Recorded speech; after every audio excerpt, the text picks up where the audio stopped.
ఇది ఎంత అన్యాయమైన అక్రమమైన యుద్ధం అంటే అసలు యుద్ధం ఈ దేశ ప్రజల మీద యుద్ధం చేయడం ఏంటి? మేము అడుగుతున్నాం, అడవుల్లో ఉండేటువంటి వాళ్ళు కేవలం నక్సలైట్లేనా, ఆదివాసీల ప్రాంతం అన్ని అడవులు కూడా, అది మధ్య భారతం కావచ్చు, బస్తర్ కావచ్చు, ఛత్తీస్గఢ్ కావచ్చు, జార్ఖండ్ కావచ్చు, ఉత్తరాఖండ్ కావచ్చు, మరో ప్లేస్ కావచ్చు.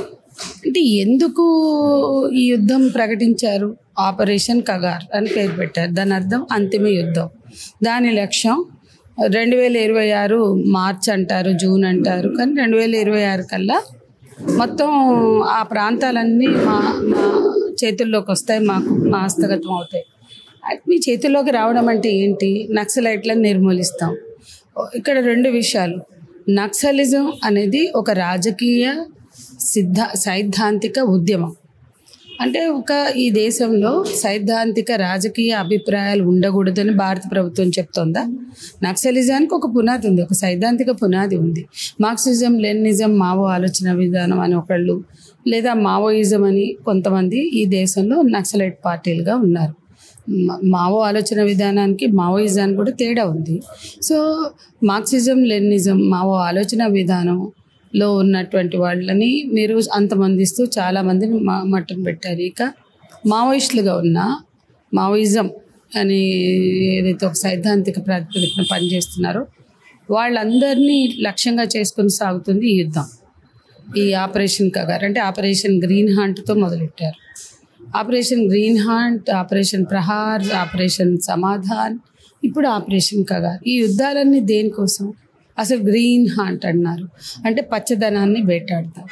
గ్రీన్ హాంట్ అమెరికాలో నేటివ్ అమెరికన్స్ని అంతమొందించడానికి, లేదా నేటివ్ అమెరికన్స్ని మట్టుబెట్టి వాళ్ళందరి వనరులని, వాళ్ళ భూమిని, వాళ్ళ ప్రదేశాలని, ప్రాంతాలని, వాళ్ళ అడవుల్ని, వాళ్ళ గుట్టల్ని, వాళ్ళ పుట్టలని, వాళ్ళ చెరువులని, నదులని, సముద్రాలని అన్నీ గుంజుకోవడానికి అమెరికాలో ఆపరేషన్ గ్రీన్ హాంట్ చేశారంటే అమెరికా అక్కడి నేటివ్ అమెరికన్స్ అంటే రెడ్ ఇండియన్స్ అక్కడికి వెళ్ళినటువంటి బ్రిటిష్ వలస పాలకులు వాళ్ళ మీద యుద్ధం చేసి ఊచకోతలు జీనోసైడ్ చేసి ఆ జీనోసైడ్కి పెట్టుకున్న పేరే ఒక గ్రీన్ హాంట్. అక్కడ అది 1920s, 10లో విపరీతంగా జరిగింది.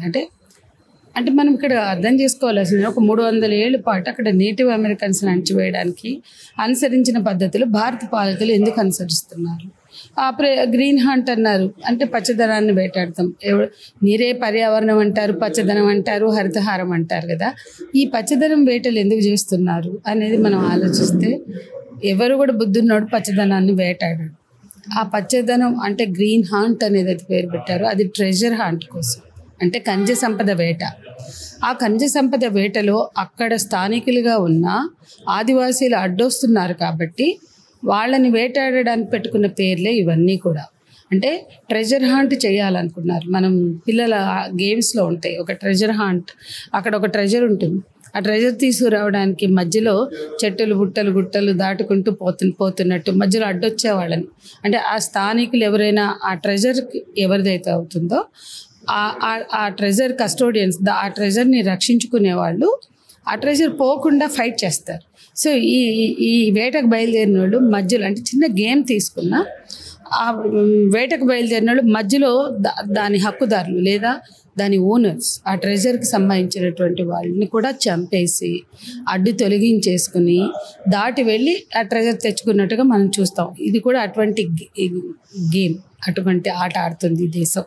కానీ ప్రశ్న ఉత్పన్నమవుతుంది, సరే నెగటివ్ భావాలను వచ్చు, వాళ్ళ విప్లవ ఉద్యమం వేరే కావచ్చు, కానీ చంపాలని మాత్రం కాన్స్టిట్యూషన్ అయితే చెప్పలే కదా. అవసరమైతే అదుపులోకి తీసుకుంటే వాళ్ళను తీసుకోవాల్సి ఉంది, కానీ ఇక్కడ చంపుకుంటూ వెళ్ళిపోతున్నారు, నక్సలైట్ అని ఒక ముద్ర వేసుకుంటూ. మీరేమంటారు? అదే నేను చెప్తుంది, ఇది దేనికోసం అనేది ఫస్ట్ మనకు అర్థం అవ్వాలా. ఇది ఖనిజ సంపద వేట. ఆ ఖనిజ సంపద వేట కోసం పెట్టుకున్న పేర్లే ఇవన్నీ. నక్సలైట్లు అనేది ఒక ముసుగు వాళ్ళకి, వాళ్ళ రక్షణ కోసం నక్సలైట్లు. ఎందుకంటే వాళ్ళని దోచేస్తున్నారు ఎప్పటి నుండో.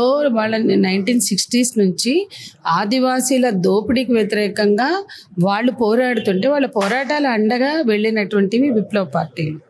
మీరు నక్సలైట్లు పుట్టక ముందే రామ్జీ గుండు పోరాడాడు కదా వలస పాలనకు వ్యతిరేకంగా, కొమరం భీం పోరాడాడు కదా, బీర్సా ముండా పోరాడాడు కదా, దేశంలో అనేక ఆదివాసీ తెగలు పోరాడాయి కదా, సమ్మక్క సారక్కలు పోరాడారు కదా.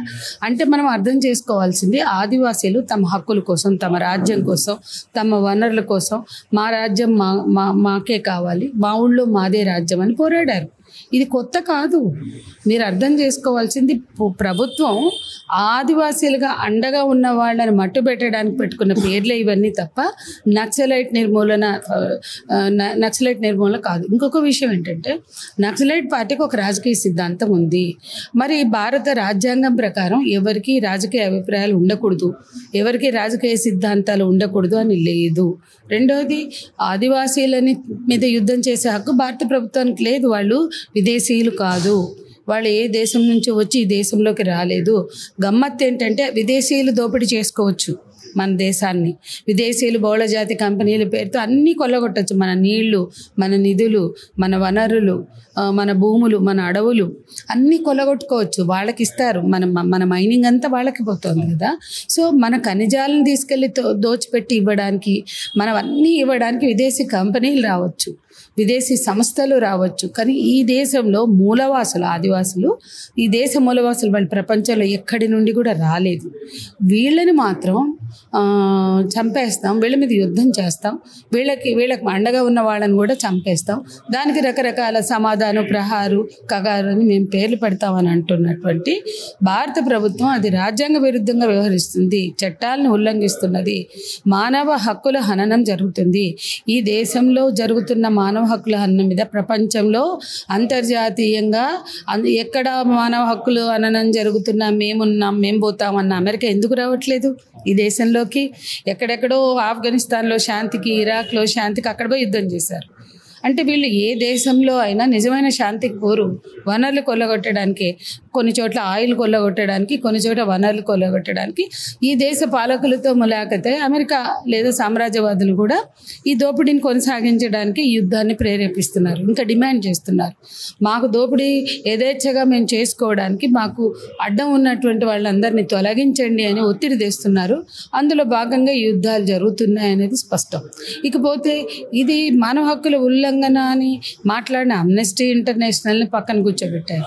అంటే ఇదే ప్రపంచంలో ఇవాళ ఎంత దౌర్భాగ్య స్థితి అంటే మానవ హక్కుల హననం జరుగుతుంటే ఇది మానవ హక్కుల ఉల్లంఘన అని మాట్లాడే సంస్థల్ని కూడా నోళ్లు మోపించినటువంటి ఈ స్థితి. అది ఒక దేశంలో జరగదు. ఒక దేశం చేస్తే ఆ దేశం మీద ఉన్న అంతర్జాతీయ ఒప్పందాలు, అంతర్జాతీయ వేదికలు ఒత్తిడి తెస్తాయి. కానీ ఆ అంతర్జాతీయ వేదికలే ఈ దోపిడీకి సిద్ధపడుతున్నప్పుడు వీళ్ళ మీద ఒత్తిడి ఎవరు తెస్తారు? మీరు చూడండి, వాళ్ళ ప్రపంచవ్యాప్తంగా ఇదే స్థితి. అక్కడ ట్రంప్తో ఇలాన్ మస్క్ కలిసి ఇవే విధానాలను తీసుకొస్తున్నాడు. ఇలాన్ మస్క్తో కలిసి ట్రంప్ అక్కడ విపరీతంగా మతోన్మాదాన్ని, లేకపోతే అక్కడ కట్టర్ క్రిస్టియానిటీని ముందు తెచ్చి రకరకాల మార్పులు తెస్తున్నారు. నేటివ్ అమెరికన్స్ని వాళ్ళొక బిల్లు పెట్టారు. నేటివ్ అమెరికన్స్ చట్టసభలో రావడానికి వీలు లేకుండా వాళ్ళు వెళ్ళిపోవాలి అంటే వాళ్ళు ఒక ట్వీట్ చేశారు, మేము నేటివ్ అమెరికన్స్ మేము ఎక్కడ పోతాం, మేము ఈ దేశస్తులమే కదా అంటే ఇతర దేశస్తులు మీరు పంపిస్తున్నారు. వాళ్ళు చూడండి ఇంకా పంపిస్తారట. అంటే ఇప్పటికే ఆ C-17 ఫ్లైట్స్లో ఇప్పటికే ఒక 3,000 మందినో ఎంతమందినో తీసుకొచ్చారు. వరుసగా కాళ్ళకు సంఖ్యలేసి అత్యంత అవమానకరంగా తీసుకొస్తుంటే ఈ దేశంలో, అంటే నేను అడుగుతున్నా, ఈ దేశంలో ప్రధానమంత్రి లేడా, రాష్ట్రపతి లేదా, లేకపోతే హోంమంత్రి లేరా? ఈ దేశ పౌరులని, ఈ దేశ ప్రజలని సంఖ్యలు వేసి అత్యంత అవమానకరంగా తీసుకొస్తుంటే ఒక్క మాట కూడా మాట్లాడే చేతగాని వీళ్ళు ఈ దేశ పౌరులను కాపాడతారా? నువ్వు నీ మీద నమ్మకంతో భారతీయులుగా వాళ్ళు విదేశాల్లో ఉంటే వాళ్ళని అత్యంత అవమానకరంగా వెనక్కి పంపిస్తున్నారు.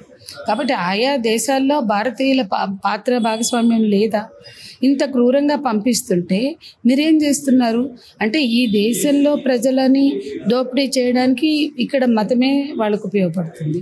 ఇక్కడ కట్టర్ హిందుత్వం, ఒక హిందుత్వ బ్రాహ్మణీయ భావజాలంతో ఈ దేశంలో ఇవన్నీ కూడా ఒక పాలన, ఆ పాలన చుట్టూ కొన్ని రాజకీయాలు, కొన్ని ప్రయోజనాలు, ఆ ప్రయోజనాలు కార్పొరేట్ల ప్రయోజనాలే.